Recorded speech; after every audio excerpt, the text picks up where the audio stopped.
Halo, Assalamualaikum warahmatullahi wabarakatuh. Pada kesempatan kali ini, saya akan menjelaskan materi mengenai farmakologi obat tetes mata steroid.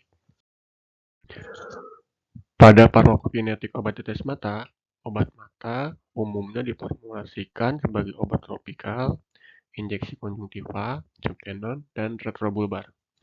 Untuk absorpsinya sendiri, durasi kontak obat dengan mata mempengaruhi absorpsi. Semakin lama kontak, semakin baik absorpsinya. Untuk mekanisme absorpsi dipengaruhi oleh durasi obat di kuldesak dan air mata. Eliminasi obat oleh sistem drainase ductus nakrominal, ikatan obat dengan proses air mata, dan kemampuan distribusi melalui konjungtiva dan kornea. Untuk drainase obat melalui ductus nakrominal dapat menyebabkan efek sistematik karena absorpsi obat oleh mukosa hidung tanpa metabolisme hati. Efek ini signifikan pada penggunaan jangka panjang. Untuk metode pemberian obat pada mata, obat yang disuntikkan ke dalam vitreus ditunjukkan ke bagian posterior mata untuk meningkatkan durasi obat di retina. Injeksi perikular subtenon memungkinkan obat berdifusi langsung ke sklera. Injeksi retrobular adalah alternatif lain untuk memberikan obat ke segmen posterior mata dan vitreus. Obat mata memiliki akses langsung ke area target, meminimalkan paparan dan efek samping sistematis. Obat sistematik umumnya tidak digunakan mata karena konsentrasi pada obat mata lebih rendah. Namun, obat sistematik dapat digunakan terapi segmen posterior mata atau vitreus, terutama untuk penetrasi sawar dan retina.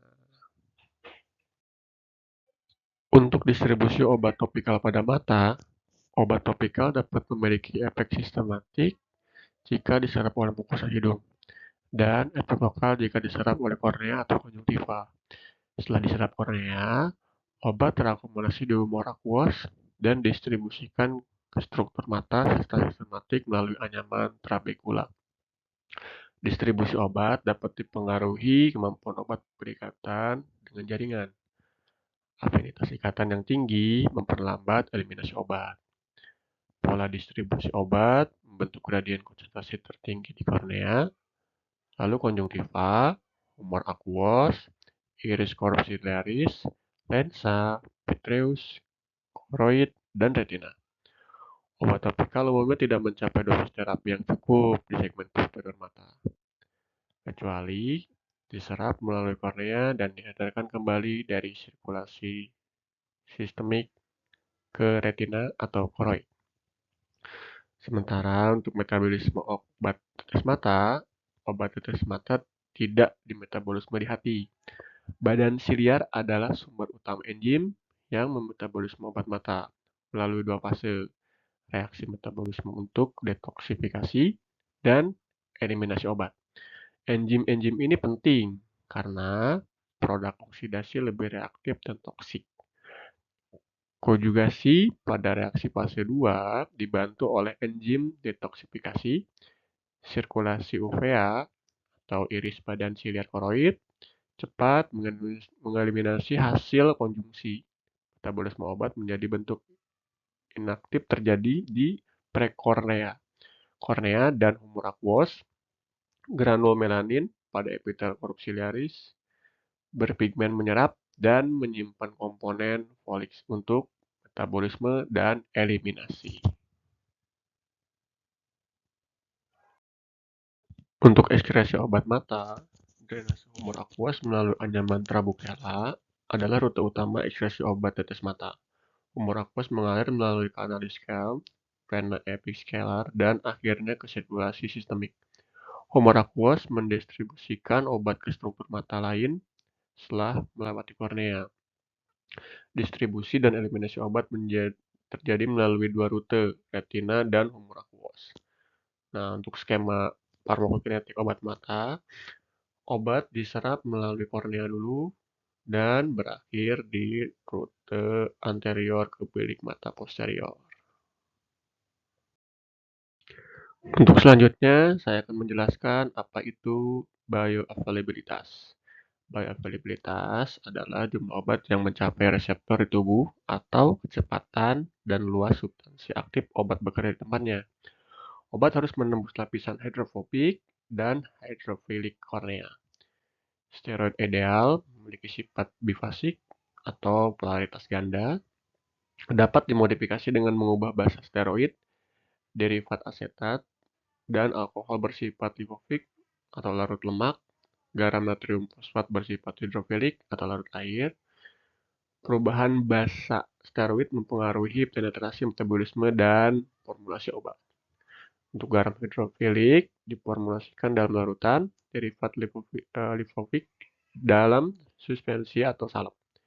Derivat asetat atau alkohol lebih baik penetrasi kornea dibanding derivat fosfat farmakodinamik obat mata.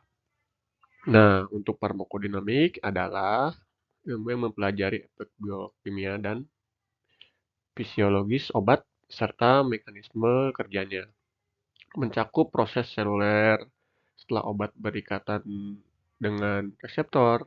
Obat umumnya bekerja dengan berikatan dan mengubah fungsi molekul makro, reseptor, neurotransmitter, hormon, enzim, agonis menstimulasi fungsi reseptor, antagonis menghambatnya. Untuk selanjutnya, saya akan menjelaskan mengenai mekanisme kerja steroid topikal.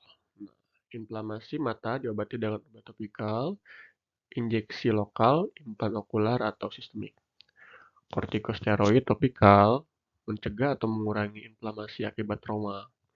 Nah, untuk indikasi pemberian steroid, secara umum penggunaan kortikosteroid biasa diberikan pada kasus alergi, seperti konjungtivitis vernal, inflamasi non-pyogenik, sclerosis uveitis, keratitis, interstitial, dan lain-lain. Efek samping pemberian steroid. Nah, untuk efek samping pemberian steroid sendiri, itu akan meningkat seiring dengan durasi waktu penggunaan yang lama dan dosis yang tinggi. Meskipun penggunaan durasi singkat dengan dosis yang tinggi memiliki efek samping lebih sedikit. Komplikasi mata dapat terjadi baik dari steroid yang diberikan secara sistematik atau lokal. Efeknya seperti katarak, hipertensi okular, glaukoma, infeksi, atau memperlambat penyembuhan epitel kornea. Sementara untuk kontraindikasi steroid topikal, penggunaan steroid harus diberikan dengan hati-hati pada pasien diabetes mellitus, kasus infeksi gagal ginjal, atau gagal jantung, kognitif, dan hipertensi. Untuk penggunaan steroid topikal harus diberikan dengan pengawasan hanya jika diperlukan pada pasien glaukoma. Pasien yang sedang dalam pengobatan dengan steroid harus diperiksa secara periodik untuk melihat keadaan kornea, lensa, dan tekanan intraokular. Oke, thanks for watching guys. Terima kasih. Assalamualaikum warahmatullahi wabarakatuh.